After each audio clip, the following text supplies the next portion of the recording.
Comment swap du Bitcoin contre des Ethers sur la DeFi? Salut à toi, j'espère que tu as la forme parce qu'aujourd'hui, on va voir comment il est possible de s'échanger des actifs natifs de façon totalement décentralisée. Donc par exemple, si tu veux échanger du Bitcoin contre de l'Atom ou contre des Ethers, ça va être tout à fait possible et ça sans avoir à wrapper le moindre token. Alors pour ça, du coup, on va se baser sur l'écosystème de Thorchain et on va utiliser une application qui est construite dessus qui s'appelle TorSwap. Alors avant de commencer, je tiens vraiment par contre à préciser une petite chose. Dans cette vidéo, je vais parler un tout petit peu de Thorchain avant, forcément pour que tu comprennes comment ce type de swap va être possible.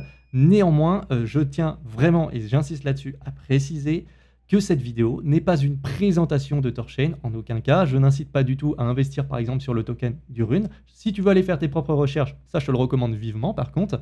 Mais voilà, ça ne va pas plus loin. À la limite, ce qu'on peut faire, c'est faire peut-être plus tard une vidéo sur Thorchain. Mais pour le moment, encore une fois, je vais juste présenter une toute petite partie de Thorchain qui permet justement de faire ces swaps. Maintenant que ça c'est dit, rentrons dans le vif du sujet. Alors, tu dois le savoir, mais faire des swaps sur Uniswap, ça on sait le faire quand c'est sur un même réseau. Bridger des crypto-monnaies, c'est-à-dire envoyer des cryptos d'une blockchain à une autre tant qu'elles sont à peu près compatibles, ça on a vu également que c'était possible sur cette chaîne YouTube. Néanmoins, on n'a jamais vu comment échanger par exemple du Bitcoin contre des Ethers de façon totalement native et sans avoir à wrapper le moindre token. Et bien ça, c'est quand même possible grâce à Thorchain. Alors comment est-ce que ça fonctionne? C'est tout bête. Thorchain, il faut comprendre que c'est un écosystème qui va être construit sur des pools de liquidités et ces pools, ils sont un petit peu particuliers.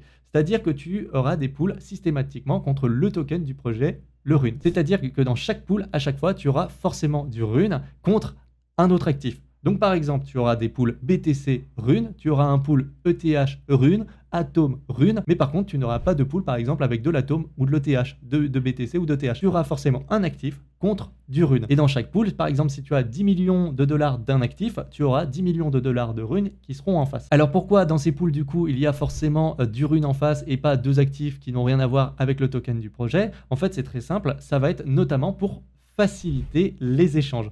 Par exemple, imaginons que je veux échanger du BTC contre des ETH, ce qui va se passer en réalité, c'est que je vais faire une transaction, mes BTC vont partir pour le pool BTC Rune. Ensuite, forcément, il y a un actif qui entre, donc il y en a un autre qui va sortir, donc c'est le BTC qui rentre, c'est du Rune qui va sortir. Les Runes qui vont sortir vont aller dans le pool Rune ETH, donc là, encore une fois, il y a du Rune qui rentre, donc forcément, en face, il va sortir de l'ETH, et les ETH, ils vont partir pour mon wallet. Donc voilà comment fonctionnent grosso modo les swaps sur Thorchain. Donc c'est très pratique parce que déjà on reste bien sur de l'actif natif. Tout du long je suis resté sur du BTC et du ETH sans avoir à passer par du token wrappé. Alors ces pools de liquidité, ce qu'il faut savoir aussi, c'est que c'est vraiment le cœur de Thorchain. Je ne vais pas rentrer encore dans le détail, mais il y a énormément de choses qui sont construites autour. En fait, si je devais résumer Thorchain, ça serait plus un tout en un cross-chain au niveau de la DeFi. Donc ces pools de liquidité, il y a énormément de choses qui vont être construites autour, mais c'est vraiment pas le propos de cette vidéo. Je t'invite juste à te renseigner si jamais ça t'intéresse. Alors nous, du coup, ce qui va nous intéresser, c'est une application qui va être construite justement sur Thorchain. Donc je parle bien entendu de TorSwap qui va nous permettre justement de swapper très facilement des actifs natifs sur des blockchains forcément différentes. Alors, on va passer sur mon écran. Du coup, voici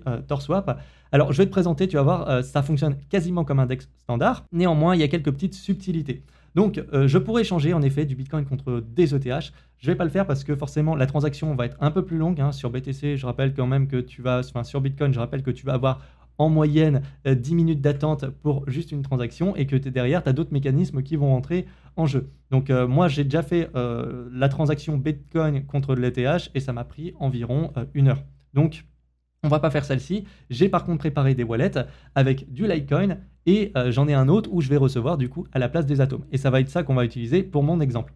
Donc, ce qu'on va faire, c'est qu'on va vouloir échanger du Litecoin. Alors, tu as les différentes crypto-monnaies que tu peux échanger en natif, mais après, tu as des tokens synthétiques si ça t'intéresse. Mais bon, ça, c'est plus... Il faut connaître un petit peu le projet un minimum avant.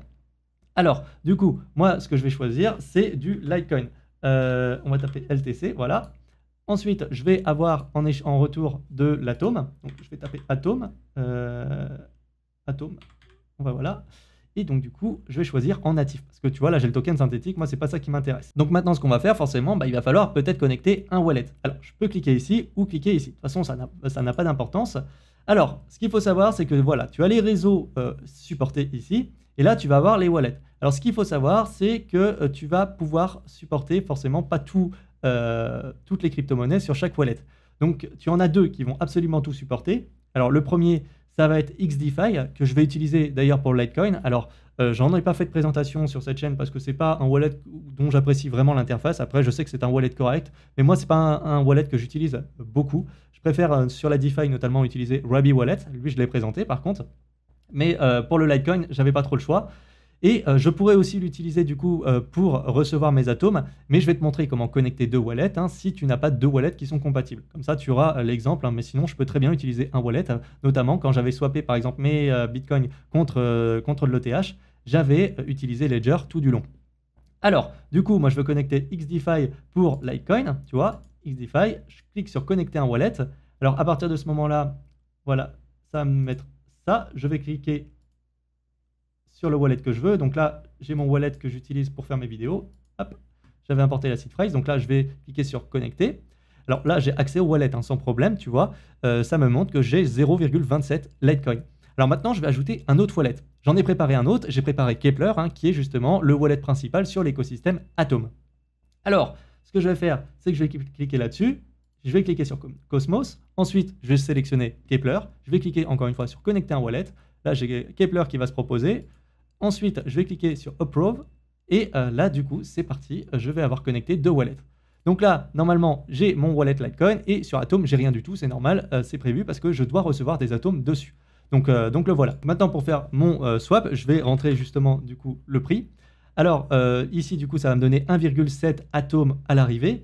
Donc moi, je vais pouvoir cliquer sur Swap. Après, là, je vais avoir quelques informations si je veux ici. Et je vais en avoir encore plus quand je vais cliquer ici. Donc moi, je vais cliquer sur Confirme. C'est juste pour un exemple. Donc là, à partir de ce moment-là, voilà, je vais avoir une transaction à signer ici. Je vais cliquer ici sur Confirme. Et normalement, j'ai la transaction qui va partir. Donc là, ça va aller très vite. Donc, ce qui est très bien, c'est que j'avais essayé avant de faire une transaction parce que j'avais mis tous mes Litecoins et visiblement, ça passait pas. Je ne sais pas pourquoi, mais tant pis. Alors, du coup, ce qui est très bien, c'est que là, je peux avoir le détail. Et là, c'est très bien, tu as un petit récapitulatif, donc ça te dit le temps que tu vas attendre en moyenne. Donc, c'est pas très long là, parce que là, on a des actifs qui s'échangent relativement rapidement.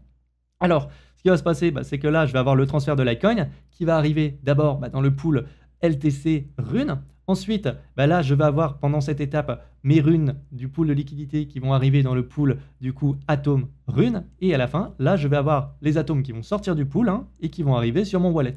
Donc ça prend un petit peu de temps, mais là, vraiment, ça ne va pas prendre non plus 36 000 ans, étant donné qu'on a pris encore une fois des actifs qui ont une vitesse de transaction généralement relativement élevée et sur des réseaux qui ne sont pas trop congestionnés non plus. Alors, ce qu'il faut savoir, c'est que là, c'est vraiment une estimation aussi. Ça peut prendre un peu plus de temps, des fois, mais des fois, ça va prendre moins de temps. C'est vraiment une moyenne, donc il ne faut pas s'inquiéter. Et de toute façon, tu peux tout de suite suivre, si tu veux, ça sur la blockchain.